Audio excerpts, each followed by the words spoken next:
अब इसमें हम शुरू करने जा रहे हैं हमारे चैप्टर नंबर 9 के साथ, जिसका नाम है माइक्रोसॉफ्ट एक्सेल। माइक्रोसॉफ्ट एक्सेल एक ऐसा एप्लीकेशन सॉफ्टवेयर है जिसे बनाया है माइक्रोसॉफ्ट ने। इस एप्लीकेशन सॉफ्टवेयर में आप अपने डेटा को स्टोर कर सकते हैं, उसे ऑर्गेनाइज कर सकते हैं और एनालाइज कर सकते हैं। जैसे फॉर एग्जाम्पल समझिए, अगर आप किसी स्कूल के प्रिंसिपल हैं या टीचर हैं, ठीक है, और आप चाह रहे हैं कि जितने भी स्टूडेंट्स हैं उनके मार्क्स को आप एक शीट में जो है सारी डेटा को डालें, उनके रोल नंबर, नाम, उनके मार्क्स और किन सब्जेक्ट्स में कितने मार्क्स आए हैं, वो सब आप अगर डेटा डालना चाहते हैं और चेक करना चाहते हैं कि पूरे स्कूल में से कितने बच्चे हैं जिन्होंने 50% स्कोर किया है, कितने बच्चे हैं जिन्होंने 90% से ज्यादा स्कोर किया है, ये सब तुरंत चेक करने के लिए बिना किसी मैनुअल तरीके से ना चेक करके, पर सिस्टम के साथ, सिस्टम के सहारे अगर आप चेक करना चाहते हैं तो आप इस माइक्रोसॉफ्ट एक्सेल का इस्तेमाल कर सकते हैं। इसके साथ साथ आप समझिए, आजकल स्कूल्स में, आप कंपनीज में, बिजनेसेस में या गवर्नमेंट ऑर्गेनाइजेशंस में इस एप्लीकेशन सॉफ्टवेयर का यूज किया जाता है। ये आपके काम को आसान बनाता है। अगर हम यहाँ पे कम डेटा की बात नहीं कर रहे हैं, सिर्फ 10-15 नहीं, हम यहाँ पे बात कर रहे हैं डेटा जो 100 में है, जो हजारों में है। और उन डेटा को अगर इंसानी तौर पे अगर हम मैनेज करना चाहें तो वो काफी मुश्किल हो जाएगा, आप ये बात जानते हैं, क्योंकि जहाँ पे नंबर्स की बात आती है और जहाँ पे बहुत सारी डेटा की बात आती है, वहां पे अगर उसको स्टोर करना पड़े और उसे जो है एनालाइज करना पड़े, ऑर्गेनाइज करना पड़े, बहुत मुश्किल हो जाता है।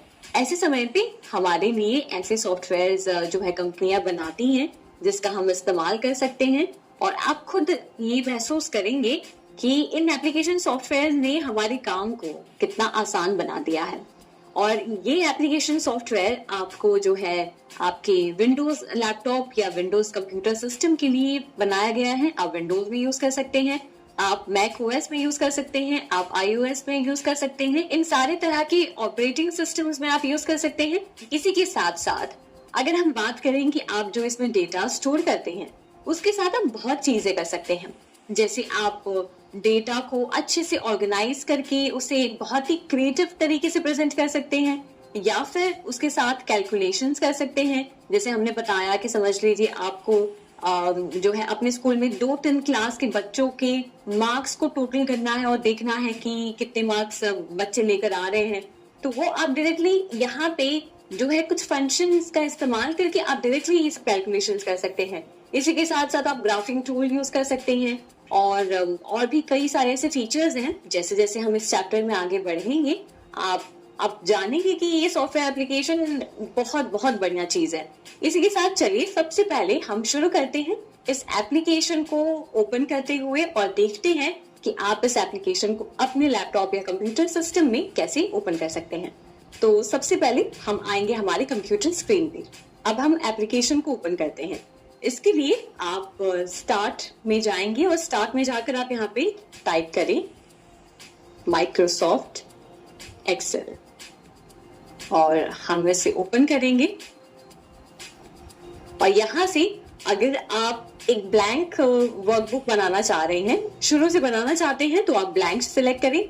यहाँ पे कुछ हमारे पास देखिए टेम्पलेट्स भी हैं, अगर आप चाहें तो इसमें से भी सिलेक्ट कर सकते हैं। अगर आपको कोई जो है इस तरीके से कोई कंटेंट बनाना है जिसमें स्टूडेंट शेड्यूल, होम इन्वेंट्री और ये सारे ऑप्शंस हैं, हम यहाँ पे ब्लैंक के साथ शुरुआत करेंगे और देखते हैं कि ब्लैंक वर्कबुक कैसे नजर आती है। तो ये रहा हमारा एक्सेल शीट। यहाँ पे आप देखेंगे तो कई सारे ऐसे सेल्स बने हुए हैं। ये जो आपको नजर आ रहे हैं, जैसे जैसे मैं ये माउस को नीचे लेकर आ रही हूँ, आप देखेंगे ये जो बॉक्स है इसे कहा जाता है, एक सेल होता है, ये दूसरा सेल हो गया, तीसरा सेल हो गया। इस तरीके से ये हमारे इतने सारे सेल्स हैं।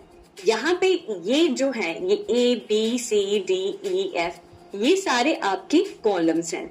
और ये जो 1 2 3 4 जो न्यूमेरिक जो डेटा है, मतलब ये जो नंबरिंग है, इसे हम कहते हैं रोज। तो इस तरीके से आप जो है इसमें अपनी शीट बना सकते हैं, डेटा को स्टोर कर सकते हैं। आइए और इसके बारे में जानते हैं कि इसमें आपको कौन से फीचर्स मिलते हैं और कैसे कैसे फीचर्स आप यहाँ पे जो है इस्तेमाल कर सकते हैं अपने डेटा को और ज्यादा ऑर्गेनाइज करने में और ज्यादा क्रिएटिव बनाने में। तो ये है हमारा माइक्रोसॉफ्ट एक्सेल का यूजर इंटरफेस। इसमें आप देखेंगे तो अलग अलग टैब्स होते हैं। जैसे आप अगर फाइल पे जाएंगे तो ये फाइल वाला, होम पे जाएंगे तो होम वाली टैब आपको सारी नजर आएगी कि होम में कौन से हमें जो है ग्रुप्स या टूल्स मिलते हैं। उसी के साथ आप इंसर्ट पे जाएंगे तो इंसर्ट वाले सारे आपको टूल्स नजर आएंगे। पेज लेआउट पे जाएंगे तो पेज लेआउट वाले सारे आपको टूल्स नजर आएंगे। यहाँ पे फॉर्मूलाज में जाएंगे तो फॉर्मूलाज वाले सारे टैब्स हैं, डेटा में डेटा वाले सारे टैब्स हैं, रिव्यू में रिव्यू वाले सारे टैब्स हैं। इसी तरीके से आप जैसे जैसे इन टैब्स के बीच में स्विच करेंगे अपने जरूरत हिसाब से आप इन टैब्स में स्विच कर सकते हैं और जो है टूल्स को इस्तेमाल कर सकते हैं। इसी के साथ मैं आपको बताती हूँ कि ये जो हम देख रहे हैं, ये जो टैब्स है, ये मतलब मान लीजिए ये होम है, होम टैब जो ये रिबन में कैद है, ये जो रिबन है ये आप चाहें तो इसको हाइड कर सकते हैं या इसको शो कर सकते हैं। मान लीजिए अगर ये रिबन आपको डिस्टरबेंस दे रहा है, आपको लगता है कि हम इसे शो नहीं करना चाहते हैं, तो आप राइट हैंड साइड आपके शेयर वाले ऑप्शन के नीचे आप ये एरो देखेंगे। इस एरो पे आप क्लिक करें तो देखिए लिखा हुआ आ रहा है रिबन डिस्प्ले ऑप्शंस, यानी कि रिबन को लेकर आप कैसे कस्टमाइजेशन कर सकते हैं वो यहाँ पे आपको बताएगा। तो इसमें अगर आप देखेंगे तो रिबन के अलग अलग मोड्स यहाँ पे हैं। जैसे फॉर एग्जाम्पल अगर आप रिबन को नहीं देखना चाहते हैं और आप एक्सेल शीट पूरे फुल स्क्रीन मोड पे यूज करना चाहते हैं तो उसके लिए आप फुल स्क्रीन मोड को सिलेक्ट करें। जैसे ही आप फुल स्क्रीन मोड पे सिलेक्ट करेंगे तो ये आपको सारे टैब्स और जो भी रिबन या जो भी ऊपर टाइटल बार दिख नजर आ रहा था वो अब नजर नहीं आएगा। तो आप आराम से आसानी से इसमें बिना कोई डिस्टर्बेंस के काम कर सकते हैं। मान लीजिए अगर आप वापस बैक जाना चाहते हैं तो आप उन डॉट्स पर क्लिक करें और डॉट्स पर क्लिक करके आप यहाँ से शो टैब्स ओनली वाला ऑप्शन भी सिलेक्ट कर सकते हैं। आप इस पे सिलेक्ट करेंगे तो खाली यहाँ पे देखिए टैब्स हमको नजर आ रही हैं, यहाँ पे सामने देखिए। उसी के साथ अगर आप और ऑप्शंस देखेंगे इसमें तो आप यहाँ पे ऑलवेज शो रिबन ये वाले ऑप्शन को सिलेक्ट करेंगे, यानी कि इसका मतलब है कि हमेशा आपके ये स्प्रेडशीट में ये जो रिबन है आपको हमेशा नजर आएगी।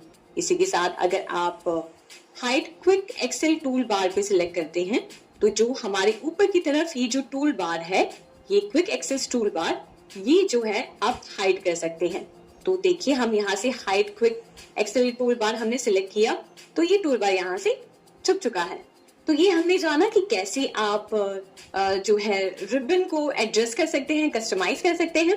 अब हम जानते हैं नेम बॉक्स के बारे में। यहाँ पे लेफ्ट साइड अगर आप देखेंगे ये जो बॉक्स आपको नजर आ रही है जहाँ पे A2 लिखा है, इसे कहते हैं नेम बॉक्स।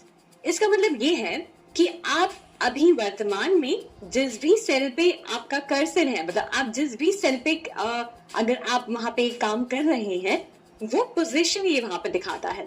जैसे फॉर एग्जांपल समझिए अगर हम यहाँ फर्स्ट पे हैं तो यहाँ पे लिखा हुआ आ रहा है A1, यानी कि हम सेल नंबर A1 में हैं। यहाँ पे A हमारा हो गया कॉलम और रो नंबर हो गया 1। इस तरीके से ये A1 यहाँ पे शोकेस कर रहा है।